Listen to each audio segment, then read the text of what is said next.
दोस्तों 2022 के क्राइसिस से पहले जो लास्ट डीप रिसेशन मार्केट में देखा गया था वो था 2008 का बिग फाइनेंशियल क्राइसिस। वहां पर दो रीजन से मेजर गिरावट देखने को मिली थी। एक तो हाउसिंग बबल वहां पर बहुत ज्यादा क्रिएट हो गया था जिसकी वजह से बहुत बड़ा फाइनेंशियल क्राइसिस हुआ था और 2008 में मार्केट में 50-60% का क्रैश देखने को मिला था और बहुत सारे जो बैंक्स थे वो बैंकरप्सी की यहां पर पहुंच गए थे। अब आप में से काफी सारे लोग सोच रहे होंगे कि मैं 2008 पर क्यों पहुंच गया हूं, तो उसका सबसे बड़ा रीजन है कि जो अभी स्टॉक मार्केट में रूमर्स चल रहे हैं। अभी लेटेस्ट में एक इन्वेस्टमेंट बैंक क्रेडिट स्विस नाम से वहां पर बहुत ज्यादा चर्चा होने लगी है कि क्या ये बैंक भी अब बैंक करप्ट हो सकता है और क्या इस बैंक की जो बैंक करप्सी है वो 2008 की तरह दोबारा से एक बहुत बड़ा फाइनेंशियल क्राइसिस मार्केट में ला सकती है या नहीं ला सकती। तो इस बारे में आज हम इस वीडियो में डिटेल में बात करेंगे।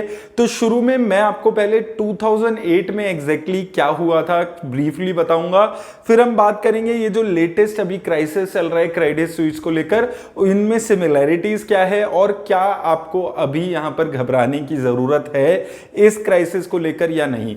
तो दोस्तों सबसे पहले अगर हम 2008 की क्राइसिस की बात करते हैं तो इसको फेमसली फाइनेंशियल क्राइसिस या फिर हाउसिंग बबल की वजह से हुआ क्राइसिस भी बोला जाता है। 2003-4 में ये एक्चुअल में शुरू हुआ था। यहां पर हुआ क्या था कि 2003-4 में जितने भी बड़े बड़े बैंक्स थे वो बहुत ज्यादा सस्ते में लोन्स देने लगे थे लोगों को हाउसिंग खरीदने के लिए। तो 2008 में हुआ क्या था कि बिना ज्यादा क्रेडिट वर्दीनेस चेक किए हुए किसी भी बंदे को जो बैंक्स थे वो लोन दे रहे थे हाउस खरीदने के लिए। अब ये लोन लगातार सिंस बहुत सस्ते में और बहुत आसानी से लोन मिल रहे थे तो यूएस के लगभग हर इंसान ने लोन लेकर हाउस खरीदना शुरू कर दिया और वहां पर जो हाउसेस की कीमत है वो लगातार बढ़नी चली गई। अब जो बैंक्स थे उनको तो ये आइडिया था कि वो किस क्रेडिट वर्दीनेस के लोगों को अपना ये लोन दे रहे हैं। तो बैंक ने क्या किया, बैंक ने शुरुआत की एक मॉर्गेज बैक्ड सिक्योरिटीज नाम की ट्रांजैक्शन की। ये होती क्या थी, अब इसमें बैंक करता क्या था कि बहुत सारे जो छोटे छोटे लोन्स हैं, मान लीजिए एक बैंक ने 10 लोगों को 10-10 लाख रुपए का लोन दिया है तो ये जो 1 करोड़ रुपए है इसको एक मॉर्गेज बैक्ड सिक्योरिटी बनाकर ये बैंक फर्दर और कंपनीज को यहां पर बेच देता था। जिनमें से एक सबसे बड़ी कंपनी जो ऐसे लोन्स को खरीद रही थी उसका नाम था लेमन ब्रदर्स। तो ये कंपनी ऐसे लोन्स को खरीद लेती थी। अब यहां पर बैंक का क्या फायदा होता था कि बैंक का जो जितना भी बैंक का लोन्स है वो सिक्योर हो गए और कंपनीज को लगता था, जो लेमन ब्रदर्स जैसी कंपनीज हैं उनको ये लगता था कि सिंस बैंक ने आगे लोन्स दिए हैं तो क्रेडिट वर्दीनेस चेक करके लोन्स दिए होंगे तो लोन्स का डिफॉल्ट होने के चांसेस बहुत ज्यादा कम हैं। तो इस वजह से यहां पर बहुत सारी अलग अलग कंपनीज यहां पर ये काम करने लगी।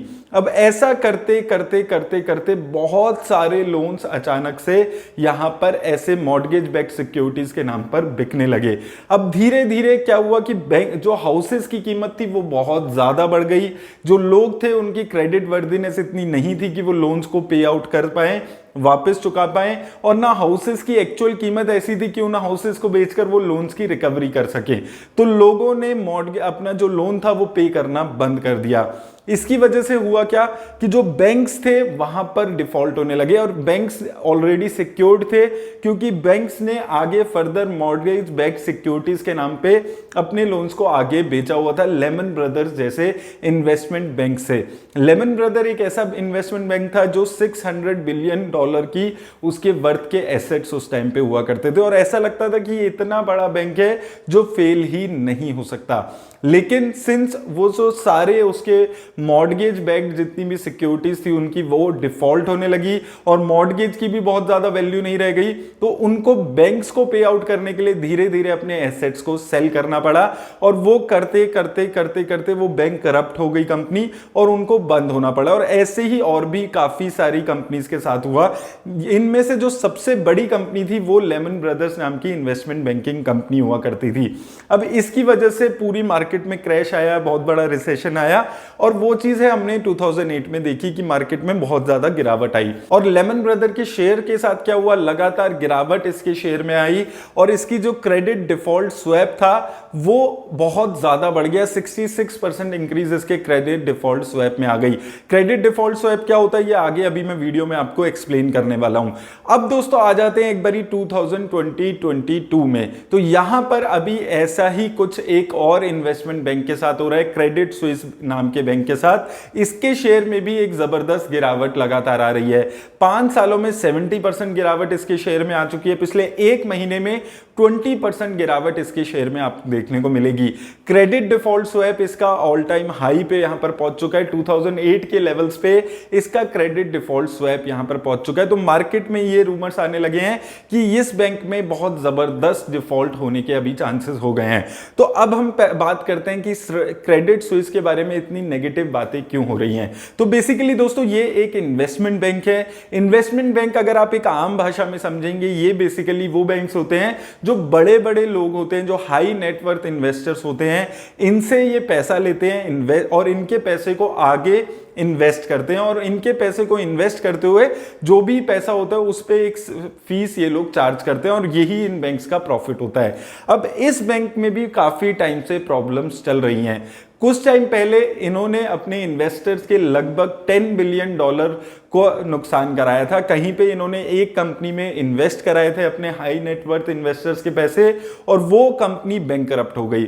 उसके बाद एक और इन्होंने ऐसा ही कुछ डिफॉल्ट अपने इन्वेस्टर्स का कराया $5.5 बिलियन का। तो वहां पर भी ऐसा ही हुआ, इन्होंने एक कंपनी में अपने इन्वेस्टर्स का पैसा इन्वेस्ट कराया और वो कंपनी भी बैंकरप्ट हो गई। तो इस वजह से इस कंपनी में बहुत ज्यादा प्रॉब्लम्स आने लगी और पिछले 7 में से सिर्फ 2 क्वार्टर्स में ही ये कंपनी प्रॉफिट में आ पाई है। तो ये भी एक बहुत बड़ा चीज है जिसकी वजह से स्टॉक मार्केट यहां पर कंसर्न होने लगी है, क्योंकि ये अपने आप में एक बहुत बड़ा बैंक है। अब आते हैं सबसे बड़ी जो इशू, जो सबसे बड़ा डर इस वक्त स्टॉक मार्केट को लग रहा है, वो इसका जो क्रेडिट डिफॉल्ट स्वैप है वो जो बहुत ज्यादा ऊपर चला गया है उसकी वजह से। अब दोस्तों यहां पर जो सबसे बड़ा इशू आ रहा है वो आ रहा है क्रेडिट डिफॉल्ट स्वैप का जो स्प्रेड है उसका इंक्रीज होना। तो सबसे पहले समझते हैं कि क्रेडिट डिफॉल्ट स्वैप क्या होता है। तो इसको आप आम आदमी की भाषा में समझेंगे तो देखिए, अगर आपके पास कोई घर होगा, कार होगी, तो वो आपके लिए एक एसेट है। तो आप उसको इंश्योर कराते हैं कि अगर इसको कुछ होता है तो मेरा जो पैसा है वो मुझे वापस मिल सके। ऐसे ही दोस्तों क्रेडिट डिफॉल्ट स्वैप उस चीज को बोला जाता है जब कोई बंदा अपने जो लोन है, जो किसी ने लोन दिया है, मान लीजिए बैंक ने आपको लोन दिया है, तो आपके लिए वो लोन एक लायबिलिटी है लेकिन बैंक के लिए वो एसेट है। तो अगर ये लोन बहुत ज्यादा बड़ा होता है तो बैंक उस लोन को आगे फर्दर इंश्योर करा लेती है और उस इंश्योर कराने को बोला जाता है क्रेडिट डिफॉल्ट स्वैप। अब यहां पर होता क्या है कि बैंक जिससे भी अपने लोन को सिक्योर कराएगा उसको एक पर्टिकुलर प्रीमियम पे करेगा और उस प्रीमियम को बोला जाता है क्रेडिट डिफॉल्ट स्वैप स्प्रेड। अब यहां पर हो क्या रहा है कि जो क्रेडिट स्विस है उसका ये जो क्रेडिट डिफॉल्ट स्वैप है वो लगातार ऊपर जा रहा है। इसका मतलब क्या है कि जब कोई इसके लोन को सिक्योर करने के लिए, इंश्योर करने के लिए पैसा दे रहा है तो वो बहुत ज्यादा प्रीमियम यहां पर चार्ज कर रहा है। और ऐसा ही कुछ 2008 में लेमन ब्रदर के स्वैप के साथ हुआ था और 2008 में इसी स्वैप को यूज करके माइकल बरी नाम के एक इन्वेस्टर ने बहुत सारा पैसा कमाया था, क्योंकि जैसे ही ये जो स्वैप था वो ऊपर जाने लगा था तो उन्होंने ये एस्टिमेट कर लिया था कि मार्केट में एक जबरदस्त गिरावट आएगी और उन्होंने बहुत ज्यादा शॉर्टिंग मार्केट में की थी। तो यही डर अब यहां पर लग रहा है कि इस बैंक का जो स्वैप है वो लगातार ऊपर जा रहा है और ये एक खतरा यहां पर बना हुआ है। अभी इस बैंक ने एक नया भी चीज की है कि इन्होंने अपने $3 बिलियन के बॉन्ड्स को खरीदने की बात वापस की है, बायबैक कर रहे हैं, लेकिन उसके लिए ये अपना एक होटल बेच रहे हैं, यानी कंपनी ने अपने एसेट्स को बेचना शुरू किया है। ये भी एक नेगेटिव चीज यहां पर जा रही है। तो दोस्तों देखिए, ये कुछ बातें हैं जो बहुत ज्यादा कॉमन यहां पर नजर आती है क्रेडिट स्विस और 2008 के जो लेमन क्राइसिस हुआ था उससे रिलेटेड, कि स्वैप लगातार बढ़ रहे हैं। वहां पर लेमन ब्रदर्स के स्वैप जो क्रेडिट डिफॉल्ट स्वैप था वो बहुत ज्यादा इंक्रीज हो गया था। यहां पर अगर आप देखेंगे तो क्रेडिट स्विस का भी ये जो डिफॉल्ट स्वैप सेटअप है ये बहुत ज़्यादा इंक्रीज यहाँ पर होने लगा है और साथ साथ इनके शेयर में भी गिरावट ज़बरदस्त आ चुकी है। लेकिन दोस्तों फिर भी मुझे यहाँ पर जो मेजर डिफरेंस यहाँ पर नज़र आता है कि जो 2008 में हुआ था उस टाइम पे ये जो बैंक था इसके साथ बहुत सारे अलग अलग इंस्टीट्यूशंस जुड़े हुए थे, जिसकी वजह से नुकसान ओवरऑल पूरी मार्केट में देखने को मिला था और कोई भी उस टाइम पे ऐसे किसी चीज के लिए प्रिपेयर्ड नहीं था। लेकिन इस टाइम पे हम लोग काफी ज्यादा फाइनेंशियल क्राइसिस से अभी यहां पर बहुत ज्यादा अवेयर हो चुके हैं। तो मुझे लगता है कि वो जो 2008 लाइक सिचुएशन है वो यहां पर आना थोड़ा सा मुश्किल है। डेफिनेटली अगर इस बैंक में कुछ ज्यादा और डिफॉल्ट होते हैं और दिक्कत आती है तो एक नुकसान यहां पर हो सकता है, एक डर का माहौल दोबारा से बन सकता है। लेकिन ओवरऑल वो जो 2008 में क्राइसिस देखने को मिला था वो सिर्फ इस बैंक के होने से मेरे हिसाब से नहीं होगा।